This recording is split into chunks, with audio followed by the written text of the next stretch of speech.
যদি না থাকে একটি কিডনি, কেমন হবে জীবনযাপন? বিভিন্ন কারণেই একটি কিডনি হারিয়ে বা দান করে মানুষ একটি কিডনি নিয়েই চলে।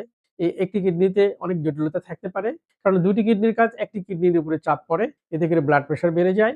আর বর্জ্য পদার্থ বের না হতে পেরে বডিতে লবণ এবং জল আধিক্য দেখা যায়, পা ফুলে যায়, কিডনির সমস্যা দেখা দিতে পারে। সুতরাং আমাদের যদি লাইফস্টাইল সুন্দর করি, অর্থাৎ আমরা যদি পরিমতো ঘুম, পরিমতো এক্সারসাইজ, পর্যাপ্ত পরিমাণ পানি এবং খাদ্যাভ্যাস পরিবর্তন করি। একটি কিডনি সেহেতু আমাদের প্রোটিন ইনটেক কম খেতে হবে। ৪০ গ্রামের মতো প্রোটিন খাওয়া যেতে পারে। পটাশিয়াম কন্টেনিং ফ্রুটস বা শাকসবজি, phosphorus containing high phosphorus containing শাকসবজি আমাদেরকে এভয়েড করে চলতে হবে। আর নিয়মিত ব্লাড প্রেশার, ডায়াবেটিস চেকআপ করতে হবে।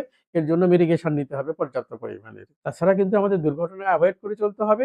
আর কিডনি ফাংশন ঠিক রাখার জন্য যে ডাক্তারের পরামর্শ নিয়ে, কিডনি রোগ বিশেষজ্ঞের পরামর্শ নিয়ে চলা উচিত। এছাড়া আমাদের